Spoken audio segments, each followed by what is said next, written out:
We on? Tell me we're on. You're on. Oh, God. You had to use that freaking sexual predator voice. We got the wrong clientele for that today, Rory. All right, so I'm excited today. A couple of housekeeping things. I want to thank everyone in KVAR, kvar.com. Head over to kvar.com and purchase some freedom. So we got a really awesome show today. I'm excited about today. This is going to be super fun. We get to chat a little bit about off-road racing, all things in between, and we have the law himself, Sheriff Joe Lombardo. How you doing? I'm all right. I'm okay. I'm a little nervous. You said it's going to be an awesome show. It is going to be an awesome show because you're not going to be dry. You're going to be fun. So, all right, we'll see. Tell me, let's dive right in and get into it. Tell me a little bit about how you got here and why you love Vegas so much. It's not to love, right? Well, that's it's not a complicated question. So people quite often ask if I'm from here, and the answer is no. My dad was in the Air Force, career Air Force. So I was actually born in Japan, Sawa, Japan. So we traveled around Europe for quite a while as part of his career. And then eventually he was stationed out at Nellis Air Force Base, which is here in Las Vegas. And he retired from Nellis. So I ended up staying here upon his retirement. I attended Rancho High School here locally, and then went into the United States Army for a period of time in Fort Knox, Kentucky. Got out of the Army in order to pursue my college degree and go through ROTC for my commission. And subsequently, after graduating from college and ROTC, I had to go back in, fulfill my obligation in the Army, and spent a little more time in Kentucky, and subsequently separated from active to the National Guard locally. 221, the Armor Battalion here in Las Vegas. So then I got a little foolish and fell in love with a young lady, and we moved out to L.A. She was on the Santa Monica Track Club team competing for the Olympics, and she made fourth of the three in the decathlon, so we ended up moving back to Las Vegas, and I joined the police department. So it's a little convoluted story. No, it's not. It's actually nice to. I've read it.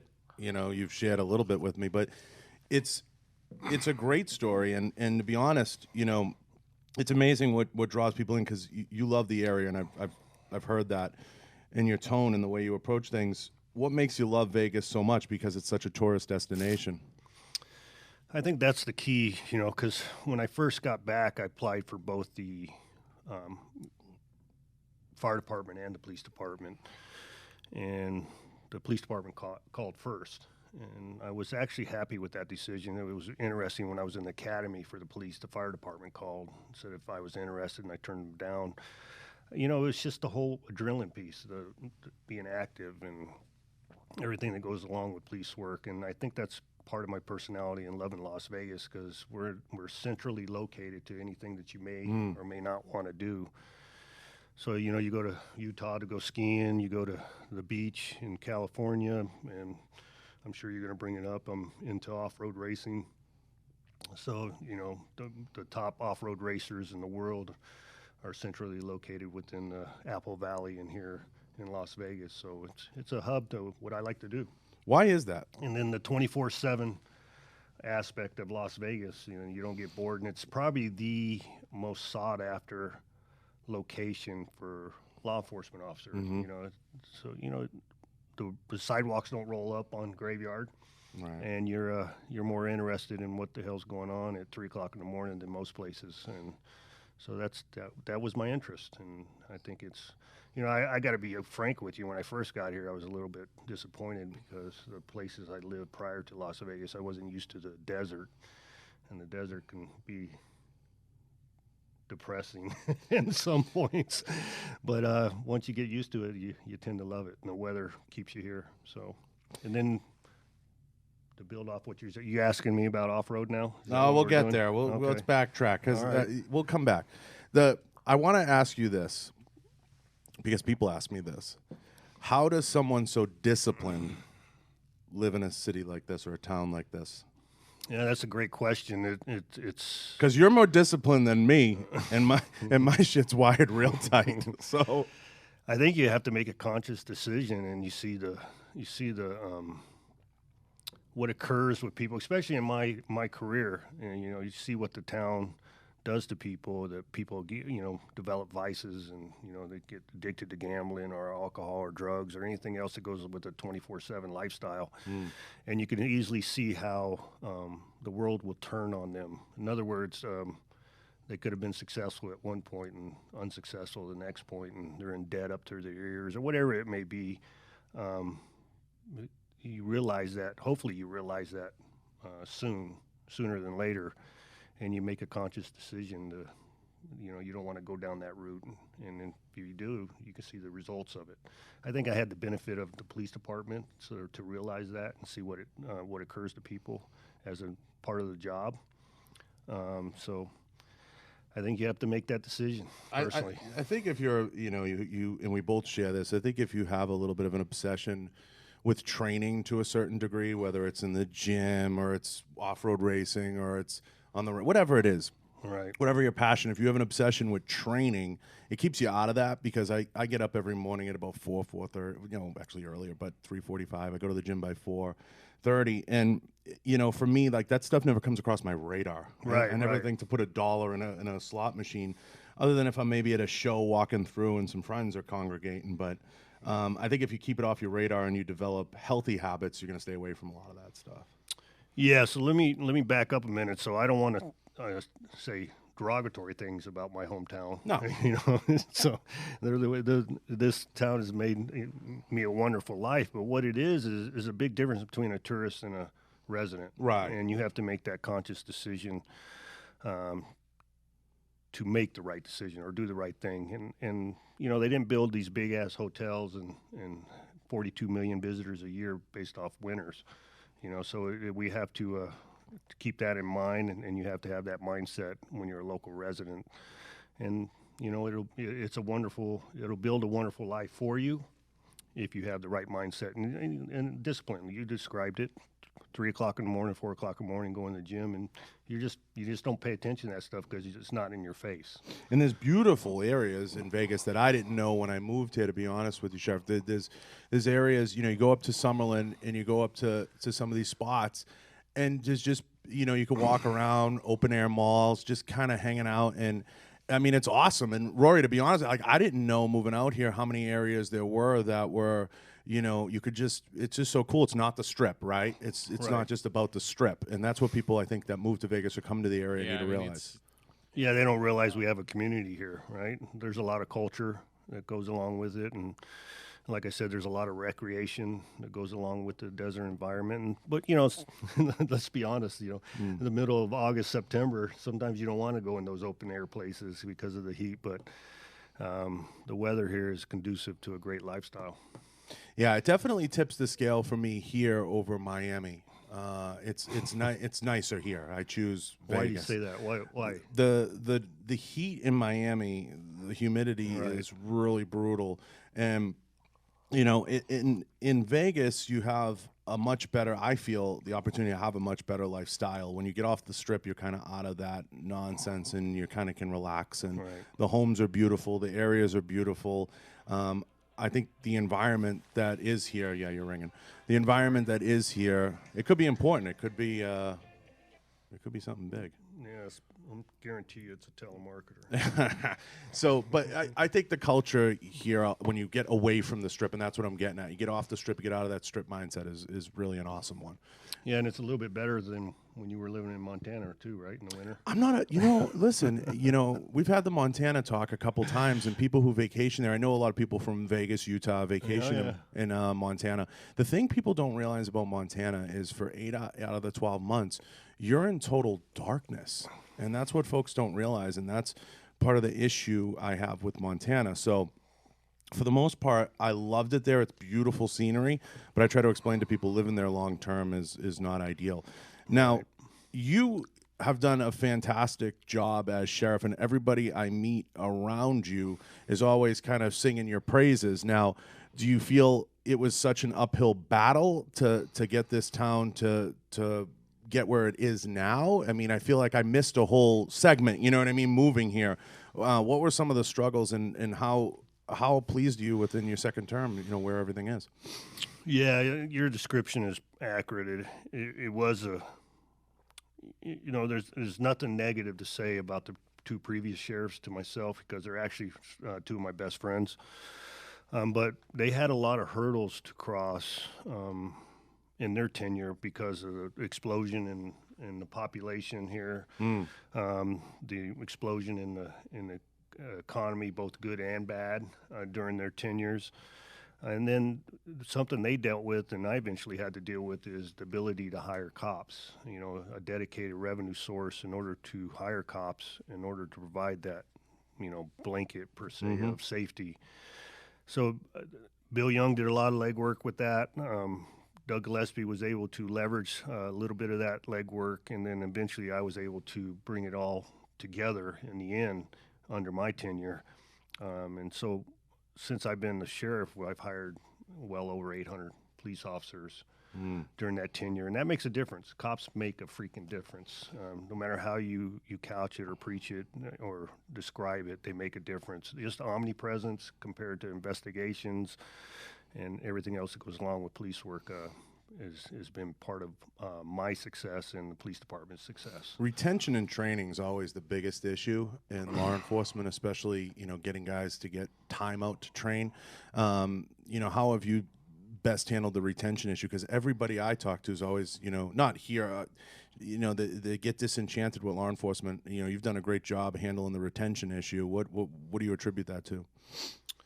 I think because, in particular to our valley, we're basically the 800-pound gorilla. And when it comes to law enforcement, our agency, there's a lot of opportunity within the agency. And I think a big part of that is the ability to, when you're getting bored, you want a new challenge. Challenge is motivation, and you can go to different aspects of law enforcement within the same agency and have a great career. You never get per se burnout or bored. Right. So I think that's one of the big issues in particular to the Las Vegas Valley and the disparate police departments in comparison. We get paid well. The associations have done a great job. They've done a great job negotiating wages for the police officers here because it's a dangerous job and it deserves to get paid. And I think the pay structure is very well conducive to having a great career. So I think those are the answers to how we've been able to do a good job in retention. And we're probably one of the best practice agencies in the United States. We're very progressive. We have great facilities. We have great equipment for the officers, and we provide state-of-the-art training. So all those matter when you have a long 20, 30-year career.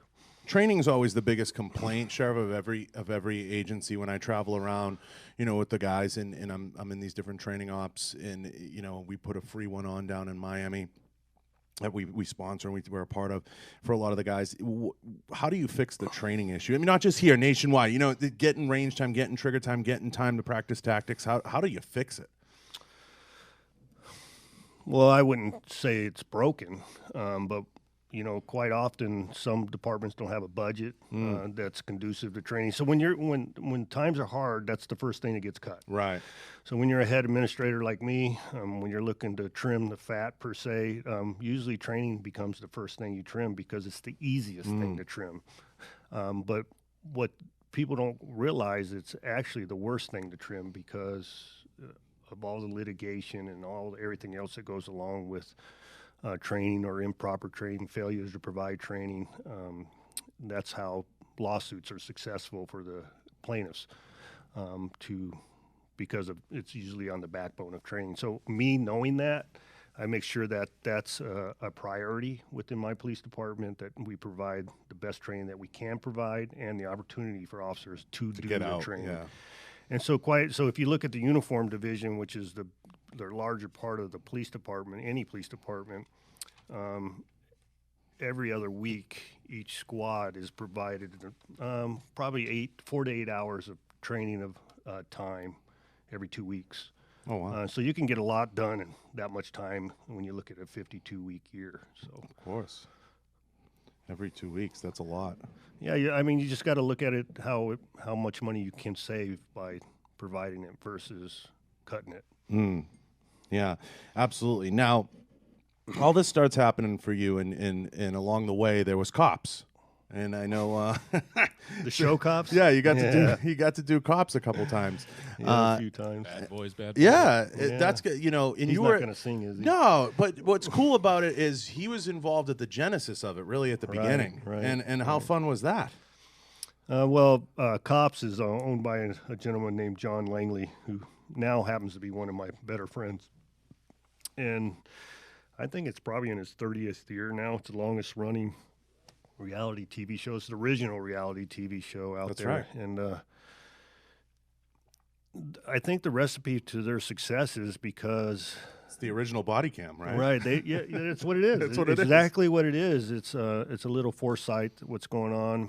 People are interested in what police officers do on a daily basis, and and they get to see the sometimes the dregs of society and make jokes about them. But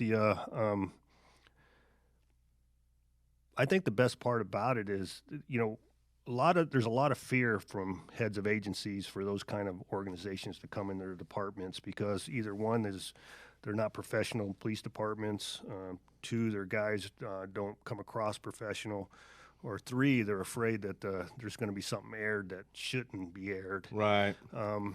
But now key on the number third issue is cops is successful because they give you, the agency, the first right of refusal. Mm-hmm. In other words, they film a piece and then they ask for your approval before they release it. It isn't something they do subversive. They're overt instead of covert, and that's what's bred success for them. I imagine in the beginning it was a little wild. Was it like just a guy thrown in with a camera, just in this, riding around? I mean, how? Well, it is. It's true reality. Quite often people say, "Oh no, that's all staged and it's pre-recorded and they edit." No, I'm here to tell you, it's raw. It's Right. they throw a sound guy and a camera guy in the backseat of your car, and you just ride around. Now, when you see it on TV, you think, oh, that's occurring 24/7. No, they may ride with you for 2 weeks before they get a half hour. Right. Something that's worthy of entertainment to the masses. But it's a pretty cool deal. And those guys that ride with you are so well trained on how not to get in your way. So at some points, you don't even know they're there at some point. So that's how good they are. So you were a part of the original body cam. Yeah, exactly. So when we first got asked to do that, we were voluntold to do it. Yeah. When I was on the some of the original episodes, but now the cops are fighting to do it because it's such a positive thing. Yeah, I think stuff like that is some of the original community type programs that it kind of, people watch it, and you said people get to see, but they also get to see the good, right? There's a lot of good that comes out of it, and they get to see there's some people on there they're throwing cuffs on, and there's no question like these people are a problem to the streets, but it's good that they get to see that situation, how it unfolds, and how reasonable sometimes cops are in the face of stupidity. Like, I've had Mike the Cop on, I've had a bunch of guys on, and people don't realize what these guys go through. You got to be one of the first people to show people on video and audio what you do go through. You get somebody screaming in your face or ranting or going crazy, and you have to smile in the face of stupidity, right? Like, that's kind of what it is. Not, but it's amazing to be a part of that genesis, and now to see body cams come in and so on and so forth. That has to be a little interesting for you to see how that's all played out, especially with video and audio over the years. Yeah, it's granted, I'll tell you I did act different because I had a camera there, but I think my career was better because I had a camera there. So it's but like I said, after they've been around you for a while, you don't even know it's there. Mm-hmm. But it's the original body cam, and guys they know it now. They live with it. They're hired now with the body cam as part of what they do on a daily basis. So the biggest transition was when the courts forced body cameras upon us, and the pushback by the police officers, rightfully so, on having to wear them. But now the cops embrace them because more often than not, they dispel that complaint because of the body camera. Yeah, I watched some of those videos on YouTube. I get a kick out of them. Yeah, so yesterday I had the opportunity to meet with the officer. He just got promoted to sergeant, and he was in a officer-involved shooting a couple weeks ago, and it involved a 93-year-old man. And he had to discharge his firearm at the guy. He didn't kill him, but he was able to take him in custody. The 93-year-old man was disgruntled over what was going on with his apartment, and he had shot the apartment manager within the manager's office, and we were called, and our officer confronted this guy, and he had presented the gun to the police officer, and the police officer discharged his firearm. And I was asking him about that story. I said, imagine that story without your body cam, that I'm trying to articulate you had to use deadly force or attempted to use deadly force against a 93-year-old man. You know, how would it rise to that level and that need? And when you see it on the camera, you completely understand it. But without that camera, he probably would have been questioned to the entire length of his career. So, yeah, it's definitely validating. That's where, and I know we might part ways on this, but that's why I have a love and hate, more so a love with social media in so many ways, because you can't hide. You know, if you're putting it all out there, there's no BSing. You can't. It's all there. It's all right there. You know, and I think it works both ways. I think it's good and it's bad. The bad is it's all there. The good is it's all there. So I know a lot of people can't stand social media and they hate it and they think it's this and they think it's that. How do you feel about social media yourself and then in law enforcement? Well, that's a pretty broad question. I don't think I would use the word hate. I think people get disappointed with people's preoccupation with it. You know, the hijacking of time. People that spend, numerous hours on a daily basis preoccupied with social media or concerned what other people are doing or what they're thinking or what they're saying about themselves. I think that's part of the issue. I think a lot of people have with social media. Other than that, quite often people say I got to reconnect with people I have lost contact with, years ago, and then I always say, well, why did you lose contact with them? So then they soon realize, oh, maybe I don't want. But I don't know. It's an interesting time we live in with you see the presidential races, how social media has influenced everything that goes on. Local politics are now influenced by social media. All the candidates in different races, no matter whether it's state level or national level, social media is a viable tool. It's an important tool for their success. Without it, they're not going to be successful. And maybe it's the best way to get your personal thoughts out, where you've never had the ability to do that before. I just think the preoccupation and the hijacking addiction, time, the addiction to it is troublesome to me.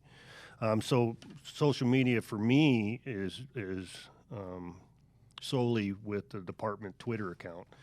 I have a department Twitter account that promotes different things we do on the police department on a daily basis that I utilize. I don't personally partake in any other means of social media, but people in my family and friends, they embrace it, and I think there's good and bad with anything we do, no matter what it is.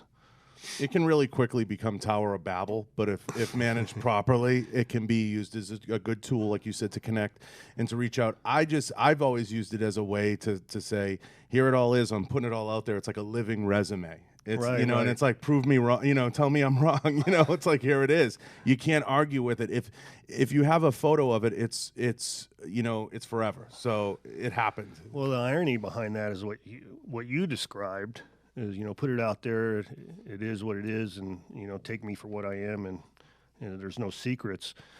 But then on the other side of the coin, you get millions and millions of people that got upset that Facebook released their personal information, and my comments reference that situation was, that's what Facebook is. Right. You're putting all your personal information out there, and for them to get upset over it is really don't know what the best adjective is it's entertaining. Well, there's two ways to look at it. So I know, and I know you know, a lot of agency guys and a lot of cops, they'll have fake accounts because they don't want to be found, right? So everybody does that, because I could name, I'm not going to say what agency, I could name a bunch of them. I know all their secret names, code names. But there are cops that put themselves completely out there on social media, and that's becoming a huge boondoggle in departments. And Mike the cop and I had talked about this. There's a bunch of different guys I've had on that have talked about this, and some do it for extremely positive things, and some do it to gain clout. You know, it's going to be something that's really strong policies have to be put in place at some point. It's just something that's coming up all the time, Sheriff. No, I don't think it's going to be put in place at some point. It's in place now. It has to be put in now, because guys are losing their jobs left and right as a result of what they posted out in the public space. And the court has upheld those decisions because it's considered your personality per se, or your fabric as a police officer. Your likeness. And if you're willing to say that in social media that's available to the whole world, then maybe you shouldn't be a cop. You know, I'm talking about the derogatory things. The other things where you promote what you do as a cop and everything, that's fine and dandy. But there's a lot of policies that have been put in place already as a result of people's actions. So, and if departments aren't doing it, they're behind the eight ball at this point. Right. We've talked. You know, we've discussed this offline. It's something that just has to be done, because departments that don't have policies are kind of turning a blind eye to it. Even on fire side, they're creating a lot of problems for themselves down the line, because I know several huge Leo pages that are good pages. They're people that put good content out there, and they're very supportive, but they hide in the shadows because lack of policy, fear, and all those things. But it's something you jumped right out in front of. I know that. We've talked about it, and it's something that has to be tackled. You can't just bury your head in the sand on it. Absolutely. And I'd be surprised that people are still trying to ignore that at this point, because I guarantee you they've already dealt with it in their attempt to remove an individual, and they fail because they don't even have a policy in place. Yeah, there's no doubt. But there's been a lot of departments out there, more than one or twosies. You get 20s, 30s, 40s people, that where they've there's watchdog groups out there watching those type of things, and they've identified some big police departments here in the nation, especially on the East Coast, where several, 20, 30 cops have lost their job because of their postings. You don't even need the watchdog groups anymore. Everybody's diming each other out. Right, exactly. Because everybody's on there and they see it. But I get to watch from afar sometimes, and, kind of enjoy it. Get the popcorn, right? A little bit. But you have a huge love of off-road racing. Yep. We both have Raptors, right? What's with the off-road racing? Why? It is. You just got to get the juice somewhere. Well, yeah, you just the nature of the beast that I'm a police officer. I like the juice, and I got to get the juice somewhere. And the best thing about it to me, it's removal from my life for a little bit of time. I don't think about what's going on in the world or what's going on with the community and police department and every other thing that I have to deal with on a daily basis. It's a separation. And on top of it, it's huge amount of adrenaline flowing through you. It's hard to describe the off-road experience, especially not just driving off-road, but the racing experience. It's hard to describe unless you're sitting in the seat. And you ran the last one all busted up. Yeah, I was dealing with a rotator cuff tear and brutal injury. It was like cut me, Mick. Yeah. So get in there, and it was the Baja 1000. So I did the middle leg, 300 miles, and I had to deal with that. So then, right when I got back into town from the 1,000, I had to go in for rotator cuff surgery. So I'm dealing with that now. I probably caused a lot more damage, and my rehab's taking a lot longer as a result of that. But like I said, it's a juice. And, it's funny. I asked my physical therapist yesterday. I said, "Hey, I got a race coming up in April. Am I going to be ready?" And he told me, "Hell no." He didn't even hesitate, and so I was a little disappointed. It's a brutal injury, and it's anything with the shoulder or neck, you can't sleep, you can't rest. The blood flow is limited. You're getting all screwy types of sleep hours, and you can't really function properly. You know, it's a tough injury to have, and it affects everything else. Even if you're driving a car, and that's not just driving a truck or a car. You're going 100 and whatever miles an hour up and Yeah. it's pretty crazy. Yeah. And people don't realize that's a real passion sport. There's not a gazillion dollars in it. Oh, well, it costs a gazillion dollars, but you're not winning a gazillion dollars. You know, a lot of guys just race for sponsorships, you know, to get the sponsors to defer the Cover costs. some of the tabs. But as far as making a living, it ain't happening because the sports where people make a living is where there's spectators and, you know, fans that are contributing to the bottom line. And off-road racing, it's very hard to have spectators because it usually goes from one point to the other, and it's, you know, up to 1,000 miles. And so, you know, the organization that puts them together are not generating revenue based on that, so they don't have the prize money and everything else that you could imagine go with it. But it's a unique sport and the people that are in it, they don't even question their participation. They say, hey, I love it and I do it. I don't care how much it costs. And, you know, you only live once kind of thing. And the people on the outside that aren't into it think you're a goofball. So it's it's unique in that aspect. It's a super tight-knit community, that much I Oh, do yeah, know. it is. Everybody knows everybody, and everybody helps everybody. And but it's an interesting sport. It's very interesting. And why do they all live in this area? We touched on that earlier. Yeah, it's the desert. I mean, because a lot of areas outside of, you know, in traditional areas that are wooded and things like that, you can't do off-road racing. You can't open it up per se. Because of the desert here in Nevada, and BLM allows you to practice and do what you do as a sport, and it's close to Mexico. That's the other big aspect. So your big series take place in Mexico, and you have some local series like Best in the Desert and Snore and a couple other things that have like the Mint 400, the Vegas to Reno. Those are local. But it can only occur in a state like Nevada because we have all the open desert. Other states, they just don't have that opportunity. So where are you going to get the adrenaline now if you can't race? If you retire from racing? Oh, I'm not retiring. Come on. I'm just buying time right now. But I don't know. I'm just trying to rehab here, just trying to figure it out. Now, you still like to hunt, too. Yeah, but I haven't been hunting in a couple years. I love elk hunting. I don't really like deer hunting. It's the best meat. Yeah, and I've gone caribou hunting a couple times in Alaska, but elk is probably my deal. I like to hunt on horseback. I don't like to use the UTVs and all that stuff or hike. Where do you like to go for elk? Most of my time's been in Wyoming, up in the Gros-Ventre wilderness there. But I recently... Bill Macbeth, who's a local business guy here, he has a ranch up in northern Nevada, and he's invited me to come up this season to hunt on his ranch. So I think I'll take him up on that opportunity. Yeah, if you haven't had an elk steak or patty, you don't know what you're missing. It's a great kind of meat. Yeah, it is. It's fantastic. But interesting enough, I think caribou's better, to tell you the truth. But it's very difficult to get to where they are. Elk is a phenomenal piece of meat, and there's nothing better than having a right from the range, you know. Right. Having it fresh is no better. When you hunt, how do you prepare it? Clarify that question. How do you prepare the meat after? The meat? I don't know. I don't do it. Oh, you don't have like a secret recipe? No, I don't do it. I rely on my wife on that aspect. Yeah. So I think less is more all the time with that. Yeah. The fresher it is, the less is more on that. But yeah, I mean, elk's the best, and caribou I've had once. I can't remember how good it was. I think it's really good ground. So you know, and then like I said, I really don't appreciate venison, but I love it when you make it into jerky. Turkey's the one that doesn't translate well. No, it doesn't translate well. So if anyone out there is thinking of going on a turkey hunt, it's different.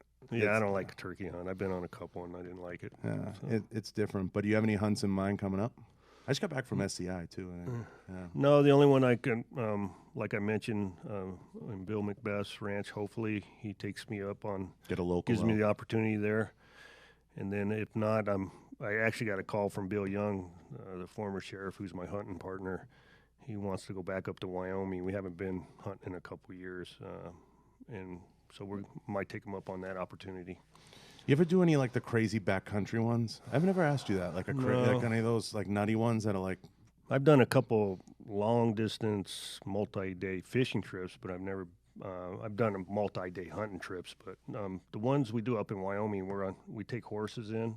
It's just a few miles in, right? But it's a few miles. I mean, it's a long ways on a horse, but it's a few miles in. But I've never done any extreme. They had some of those at SCI that are like the 10-mile in. I'm like, that's not enjoyable.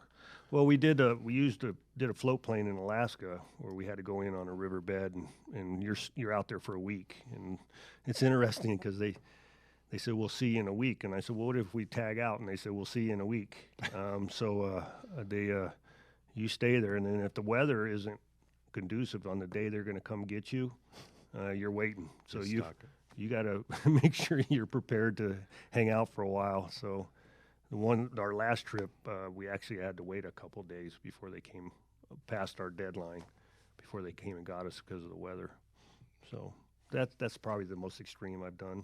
Yeah, I can't find some of that stuff enjoyable. Some of the hunts they were selling at SCI in Reno was like these crazy, 20 days and you're out on safari and you need 47 shots before you go. I'm like, who's going on this? No. And people buy and people go all the time. Oh, yeah, they do.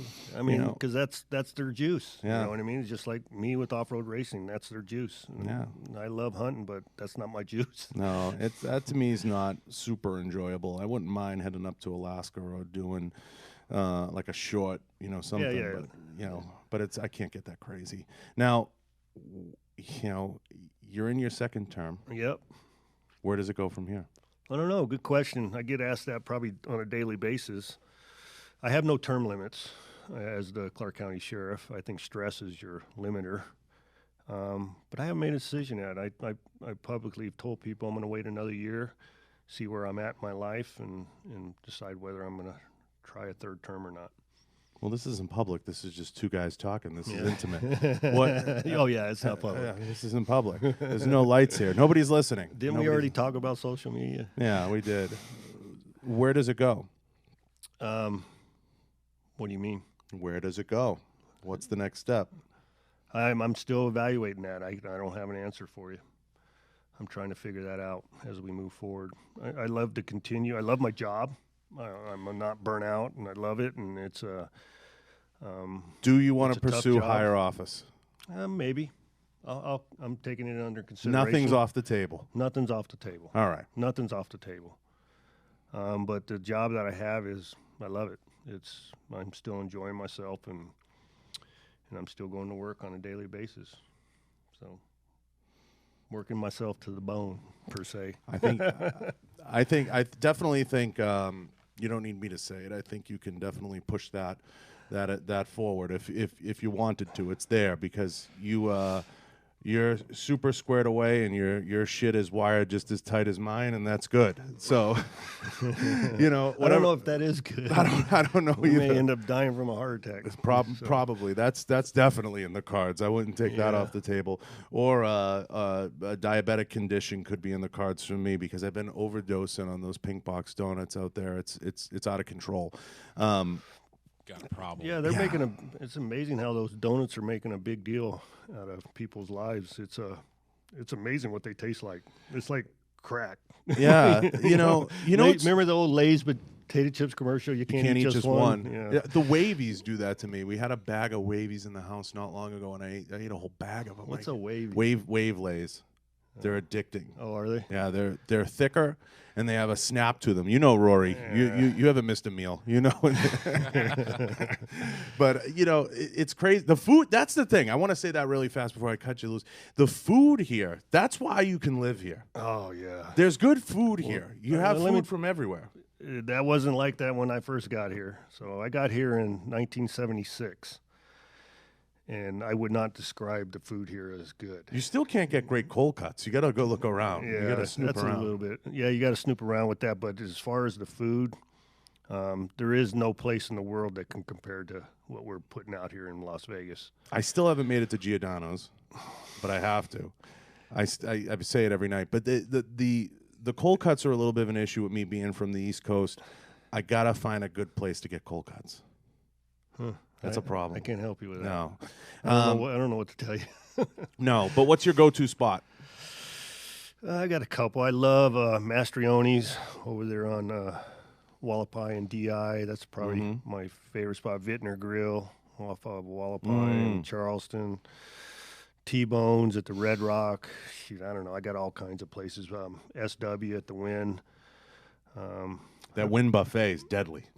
I won't go to a buffet. The Wynn one's not just a normal buffet, though. Yeah, but every time I go to a buffet, I regret it because I walk away waddling, and I'm like, geez, what did I just do to myself? So there's a lot of huge, fantastic buffets. I mean, they're like gourmet buffets. They're not like your traditional ones you think about when you were growing up. Caesars and Wynn Yeah.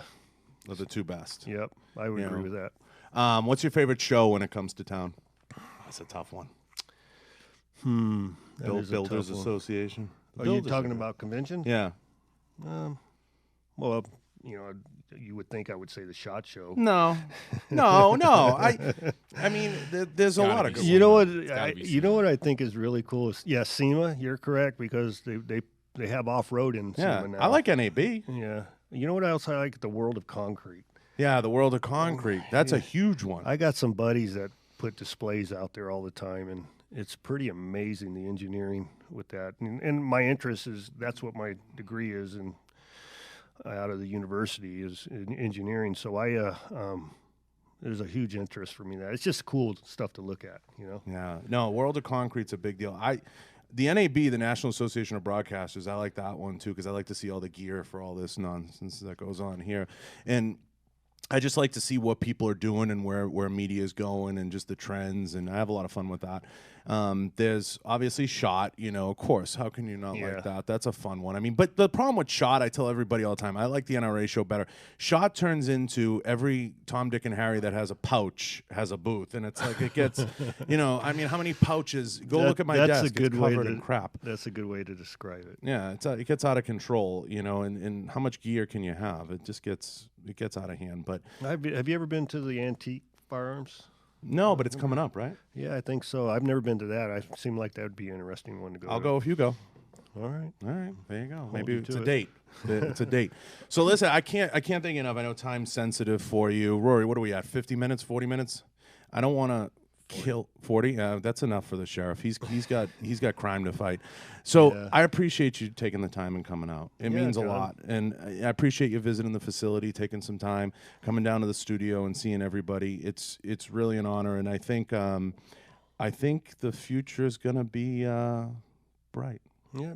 Well, we'll see. But John, I want to thank you for the opportunity because anytime I have the ability to talk good about the police department and what we're doing here locally is a good opportunity for me, and that's my job. And for you to be able to put it out there in cyberspace and people to hear it is a good opportunity. I think any guy who wore the original body cam can identify with a lot of the folks on the street, and you have a quality not a lot of city sheriffs or big city sheriffs have, which is the ability to explain the been there and done that. And I think that's important. And I think a lot of people lose sight of that, whether you work in marketing, sheriffing, whatever it is, law enforcement, anything you work in, if you have the ability to say, I've had a camera shoved in my face, I know what it's like, and you can have that conversation, I think, it's huge. And you've been through all the ups and downs. You've seen it.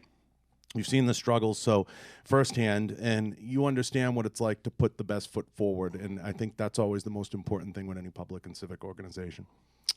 Yeah, and it's a benefit to speak from a position of experience and knowledge, because quite often self-proclaimed experts are out there telling us how to do our business, and they're so far off base. But you got to have somebody that has some knowledge and experience to explain it to them and have them understand you can't do business that way. No. So. Well, Rory, I appreciate everyone. I appreciate the sheriff taking the time, and I want to thank everyone in the studio. Thank everyone at kvar.com. We're out.